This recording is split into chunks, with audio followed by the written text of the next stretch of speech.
Ayer domingo, jornada electoral tanto en Turquía como en España. En Turquía, en una segunda vuelta en la que Erdogan finalmente se posicionó nuevamente como el líder político incuestionable en Turquía, esto tras 20 años en el poder, desde el 2014 como presidente. Vamos a analizar esta segunda vuelta, estas elecciones y todo lo concerniente a la situación geopolítica como actor clave de Turquía con esta nueva reelección de Erdogan, y por eso esta tarde me acompaña vía Zoom Dylan Pereira, analista de la casa, para discutir estos temas. ¿Cómo estás, Dylan? Muy buenas tardes, Natasha. Un placer saludarte a ti y a toda la audiencia que nos sintoniza a esta hora.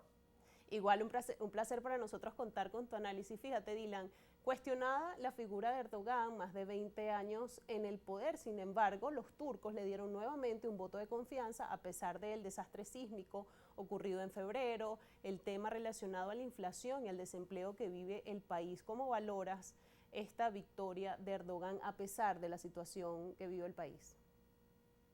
Sí, has mencionado tres temas fundamentales que han dominado la campaña electoral en Turquía en la primera vuelta y en esta segunda vuelta. Por un lado, la situación económica del país, una inflación acumulada de más del 85% que ha mermado significativamente unas clases medias que habían crecido en el marco de un auge económico al inicio del milenio, liderado precisamente por Erdogan, pero que se han visto realmente disminuida su capacidad de compra y su acción en el Producto Interno Bruto del país. Por otro lado, en la catástrofe del terremoto, con centenares de víctimas y además con una cuestionada actuación del gobierno, no solamente en la acción de emergencia, protección civil de las primeras horas del desastre, sino también por las irregularidades que se pudieron haber incurrido a lo largo del proceso de construcción y la permisología de muchos de estos edificios. Y un tercer punto, que es la polarización política en Turquía. Erdogan, a lo largo de estas 12 décadas en el poder, se ha constituido y se ha mostrado siempre como el hombre necesario de Turquía.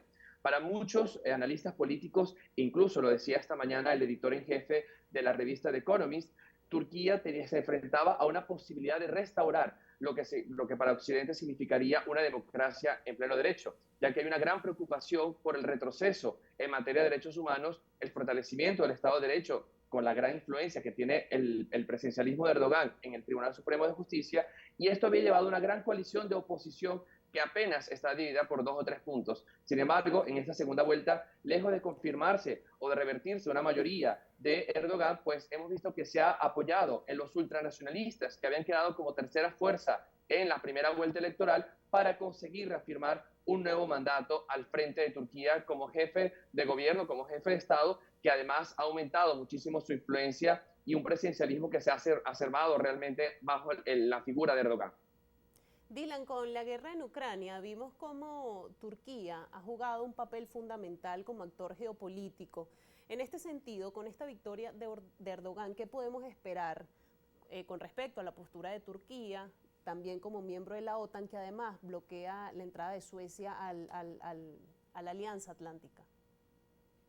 Así es. Turquía, por su posición natural geográfica, pues cumple la función de un estado bisagra. Es ese puente de interculturalidad entre Occidente y Oriente. Por un lado, pertenece a la Organización del Tratado Atlántico Norte, tiene una coalición con los aliados de la OTAN y ha tenido una importancia significativa en materia militar y política en la Alianza del Atlántico Norte, aunque claro, has mencionado muy bien el tema de Finlandia y Suecia, que habían sido solicitadas en la cumbre de Madrid del 2022 su adhesión a la organización, y que hasta este momento pues el veto a Estocolmo sigue vigente por preocupación con los refugiados y algunos líderes del partido del Kurdistán que siguen presos, que siguen estando salvaguardados en Suecia y que piden su extradición Erdogan.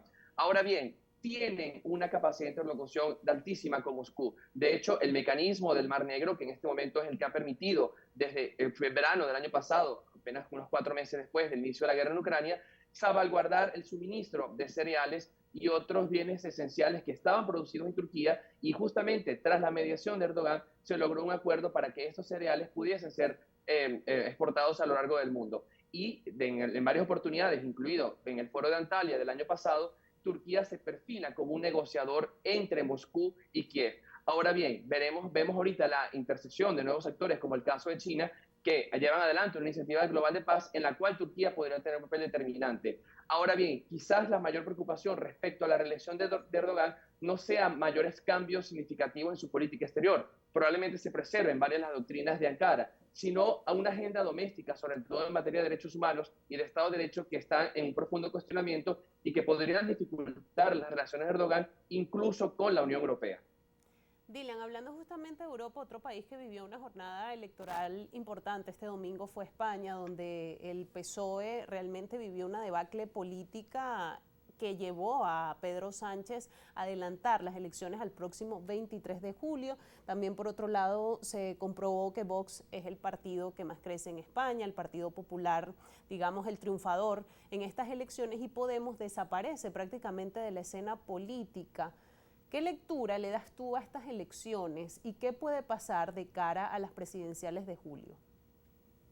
Sí, el caso español es interesante porque se enmarca en un viraje a la derecha que podemos avisorar en toda Europa. Lo vivimos hace apenas unos meses con la victoria de la coalición liderada por Giorgia Meloni en el caso de Italia, con sus aliados de Forza Italia del ex primer ministro Silvio Berlusconi. Lo acabamos de vivir hace una semana con la victoria de la derecha del Partido Nueva Democracia en Grecia, reafirmando también un apoyo de los ultranacionalistas. Y hoy en España, el Partido Socialista Obrero Español, liderado por Pedro Sánchez, actual jefe de gobierno, lleva su mayor derrota de los últimos 20 años. Esto tiene dos consecuencias inminentes. Por un lado, el fortalecimiento de la figura del Partido Popular, liderado por el señor Feijóo, y además el reafirmando liderazgos regionales como el de Isabel Díaz Ayuso en Madrid, que ha ganado no solamente el PP el ayuntamiento, sino la Comunidad de Madrid.